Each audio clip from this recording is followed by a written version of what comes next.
Welcome to Saltivation. The Saltivation Show is a podcast series featuring the leading voices in SALT, where we talk about the issues and strategies to help you make sense of state and local tax. Well, and I could get annihilated for this statement, but do you think maybe membership between the 20 and 40-year-old demographic maybe doesn't see that value of connection because they grew up in an environment where you're connected through a device, right? Like your social network isn't tactile, where, I'm 40, I've been practicing, I walked into the doors at KPMG when I was 21. So I've been doing this almost 19 years. And I walked into doors and I had to sit in a room and I had to learn and I had to pick up the phone. And I, there was a lot of learning by osmosis and being tactile and really appreciating that value and, people getting together face to face, happy hours, all of that stuff. Do you think some of that, that maybe there's a disconnect in the perception of value, that I don't need to be part of an organization because I can find it with peers over the internet or through TikTok or feel connected in some of those other capacities that weren't available, 20 years ago? Absolutely. And I think that it is not a malicious thing. It is really just, this is the state of how we experienced life. I mean, that's just how they experience life. And if you think about, we just had our educators get together. We have an educators conference so that people can talk about what's going on in education. And there was a really interesting reflection that today's freshmen that are starting college today were freshmen when COVID started and in high school. And the relevant things that you start to understand in high school, you just start to learn what even self-advocacy is, that I need to speak up for myself, or I need to go talk to the teacher if I don't understand something. You do these things, and they did that in an 100% virtual world, and there were no open office hours. And so we didn't know how to do time management or prepare for a test. And so now that's following over into college education. Well, if you think about college education that went through COVID is now in the workplace in their very first 4 years. And you've got your first set of managers that had to learn management skills completely over Zoom. So there's this whole series of things of development in our core that 4 years expedited change that we're now, seeing. But it was happening before that because of these tools, these extensions of our arms that we can't live without. But even in the way we absorb information through a podcast, through video, we see people, we think we're connected to them because we saw them, because we listened to them. That there is something different that's changed around what does connection really mean? What is deep, meaningful connection versus just I know somebody? We've deemed people that I know on Facebook or LinkedIn as a friend, but really, is that really the definition of a friend or a professional network? And so there's a lot that I think that this new generation is challenged with in experiencing things the same way that maybe we did in launching our career. And I mean, by golly, somebody told me as soon as I was a staff, you better go to the Colorado Society and start going to things because you need to start meeting people, because 5 years from now, you're going to have to sell business. I don't know that that's still happening, Did that happen to you? Did you actually get that? Oh, yeah. Okay. Absolutely. Interesting. Please go. Go. You need to start your network. And I had my senior at that time invite me and say, look, I'm going to this thing at the Colorado Society. You need to come with me. How funny. And would I have gone without somebody telling me to go or inviting me to go? I don't know. And so I just don't know if we think about that that little arm up. Are we really reaching our hand out and saying, you should come with me? Or look, this was really beneficial to me. You should consider it. And I think people are absolutely kind of nervous. I think there's some social anxiety about going to do something for the first time on my own that maybe we haven't necessarily helped teach them and support them through that process. That's interesting. So at one point in my career, I traveled nationally because I didn't want to leave Denver. And in order to advance myself at Deloitte, I needed to bring up a bigger book of business. And you just really couldn't get that in the Colorado market. So I traveled nationally. And I remember being a time where I thought, oh my God, I'm by myself and I don't want to just eat in my hotel room, right? And I'm here, I'm going to take myself out to dinner in this weird, foreign place. I'm going to bring a book so I don't feel alone. And then I end up having these wonderful experiences because I traveled so much. I was just not going to spend every night getting room service and sitting in, right? But it was a real big outstretching of myself that I hadn't experienced before. And then I never met a stranger and I learned all about my communities and then blah, blah, blah. And then I actually started practicing yoga as a byproduct of the stress of our career. And actually just an idea, the American bar, the Denver bar subsidizes yoga classes. So you get a discount if you're a part of the bar. I don't know if the Colorado Society has even thought of that, but it was a nice little add-on. So I got a discount to join Core Power Yoga. So, but I never would have done yoga if I wasn't so stressed, honestly. But once I got more tools, I was more able to be present and do the things to be a whole person and a whole professional, all the things. But it took getting outside myself, right? Out of my cube, out of my, little box to learn about more things. And then that enhances your practice. And also, honestly, in that part of my career, boy, did I learn about America and our businesses. I mean, there's just a lot of businesses besides the ones you go to every day. So that's really fun. I mean, the entrepreneurial spirit of everybody is fascinating. Well, and Judy, that's really interesting that you as you were talking and sharing your experience, because I think you spent a lot of time in Boston and, kind of having to entertain yourself, right? Yeah. Is that a result of COVID, right?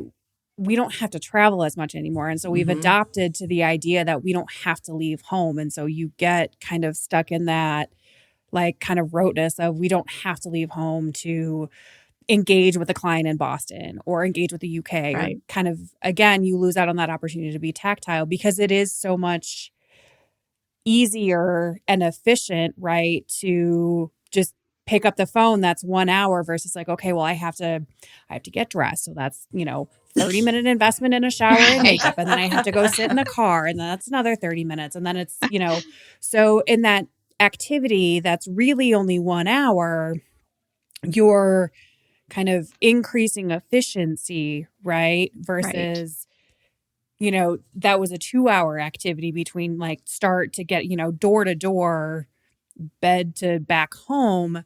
Right. That,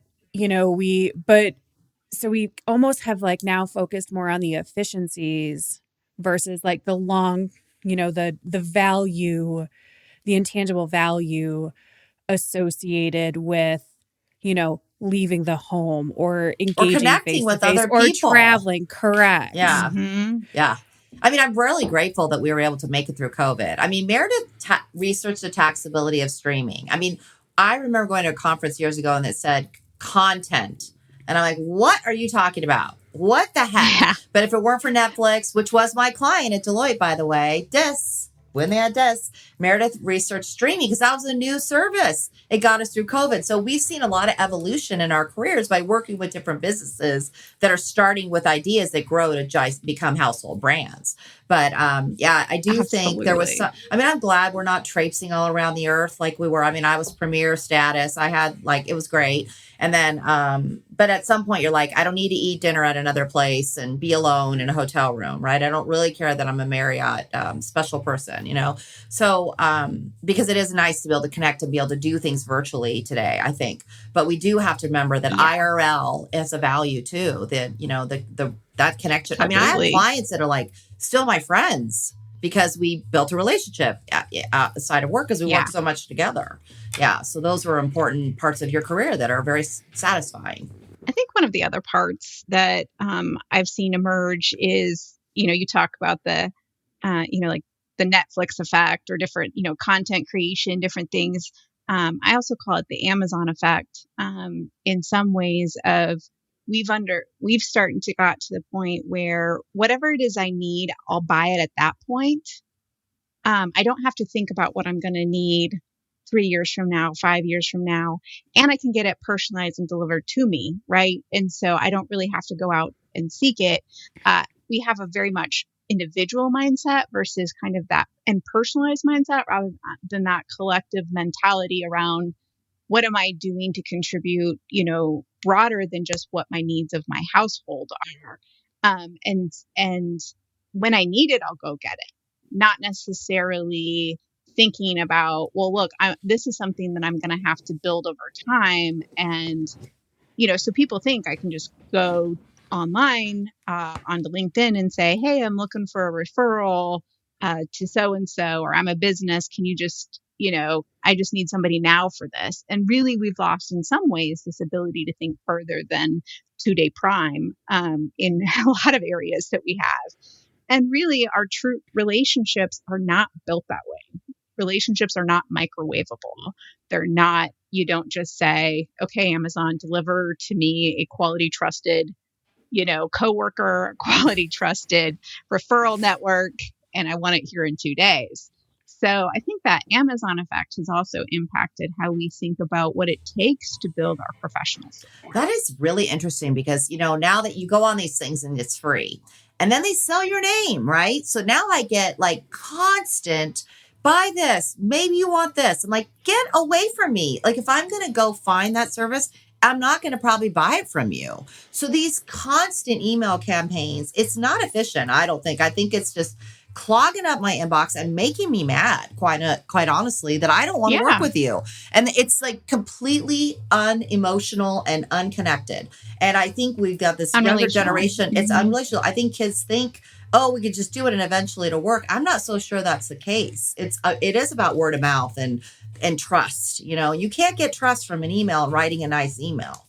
Yeah, it's an interesting. That's right. It always, one of my partners, he's a little bit older than me, but he just says, people just call me. I've been doing it a long time and I've got relationships and the trust relationship. So I get a warm lead, which is a lot easier than a net new need. And our marketing director says, we don't need to do glossy proposals. Nobody cares about all the pretty proposal stuff. They want to know the numbers, who you are, and whether you can help them.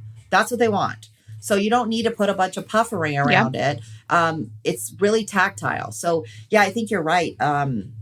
Which is obviously probably why we've done this podcast so that people can see us in action, right? People don't understand it. Like, are we really get to humans? know you. They can at least see you, get a preview. Yeah. Correct. Like we are really people, so are you. The community is. Yeah, agreed. Yeah.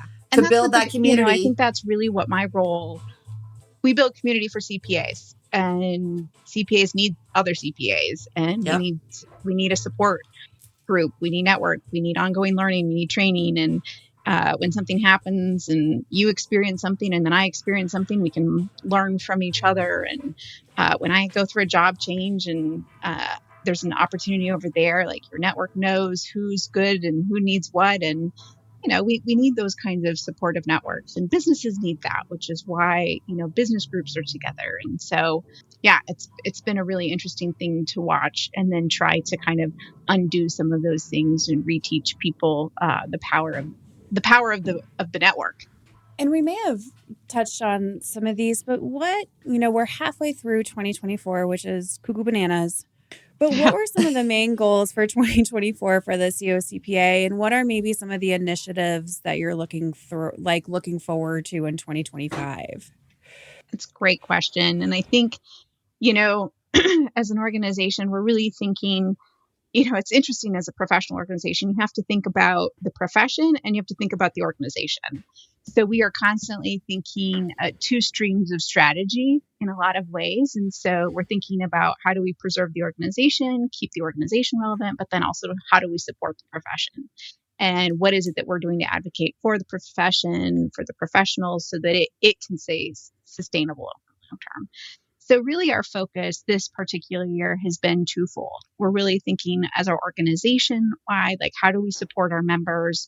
What's the truest value to them? How do we realign services? Because what it once was is not what it is today. So when we think about the needs of learning, that's changed. What service really means has changed. We're really trying to understand what's our role as the advocate and increase our capacity to do so, because I think CPAs need advocates in so many more arenas than just protecting, their license. And so we've been highly focused on, over the last years, growing our capacity to speak into issues that matter to CPAs. And so we're thinking about our organizational capacity, and then we're also thinking about the professionals' capacity. What are the opportunities that we are growing to reach students? We launched our foundation, Educational Foundation, as kind of our sister organization that we use donations from our members to help support the future of the profession. And we give scholarships, and we just launched another scholarship this year, which is our community college transfer scholarship. So really thinking about the pipeline, and that so many people from a cost standpoint are exploring community colleges as a first step now. So how can we get them to maybe take the next step and transfer into a 4-year institution to study accounting? So I'm super excited about some of the things that we're doing to try and address different areas of the pipeline. And that's been like the number one issue. But then I think, from a professional standpoint, that employee experience enhancing and keeping people in the profession. One of the programs that I'm super excited about that we do is our Lead Fit program. Yeah. And that really is the leadership development of those that are in that 3 to 5 year space. And it is the highlight of my year because I do the program with them and watch them encounter experiences that, personally and professionally, that they haven't actually taken the time to reflect upon and really dive deep into. And so enhancing their experience of the profession as well as kind of promoting the future of it. So we are thinking the other thing in the profession that we're just trying to stay on current trends.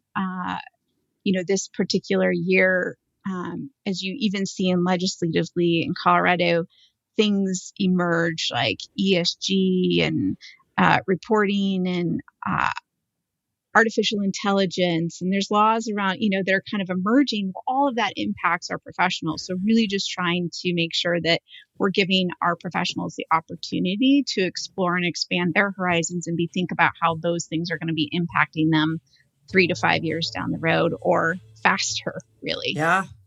What is ESG? Environmental, social, and governance reporting. Oh, okay. I was like, EDI, I know that one. Yes. Yeah. Okay. Yeah. See? Yes. And so there is a huge push. California is one of our first states that actually has requirements for business to start reporting and get some sort of certification on that by an auditor or somebody involved in reporting not just financial data, but now data around their environmental impact, their social impact, and their governance procedures.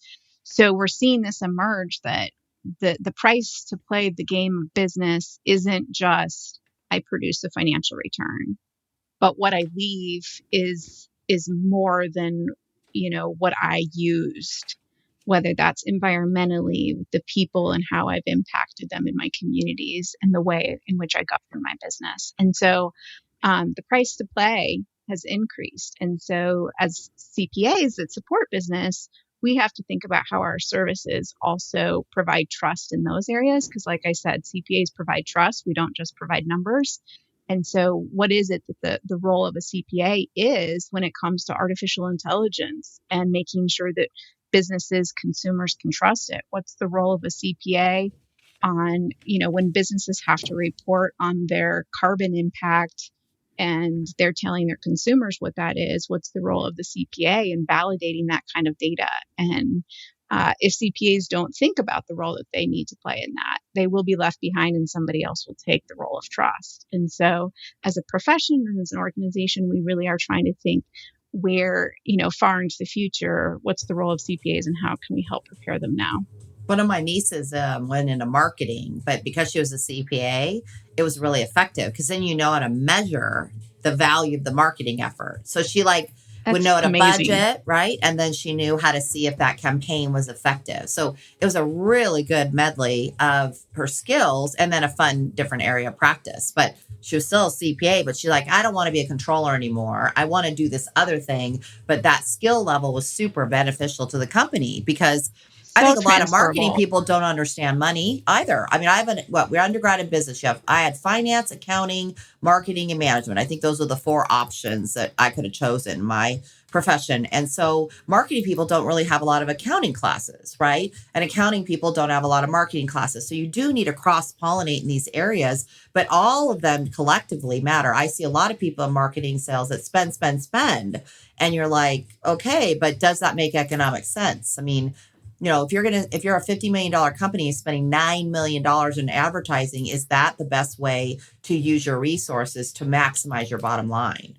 I don't know. How do you measure I had a client, I think they were spending $300,000 a month on Google ads. I'm like, holy moly, that's a lot of coin to get your search button, but they get customers from that. And then they could measure the ROI on that. So it really wasn't a big spend for what the return was, because they needed all those opportunities to come to them to have them transition to clients. And then it was worth it.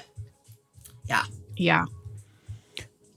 Well, and Alicia, as we wrap up, when you eventually move on from your role at the CoCPA, as I imagine maybe this is forever, but at some point you will no longer be the CEO of the CoCPA, and that's a lot of acronyms. What legacy do you hope to leave behind at the organization? I love that. And especially after falling in Mary's footprints, because she was there a long time. Yeah. She absolutely was. And it's really interesting because the organization's been around for over 100 years, but there's only been 2 CEOs before me. And that was because they were in that role for so long and dedicated to the work that they did. And I also think came into the role fairly young. And so had the opportunity to have a long runway to make the impact that they did. And so it definitely is, an honor that I find to be able to serve in this role.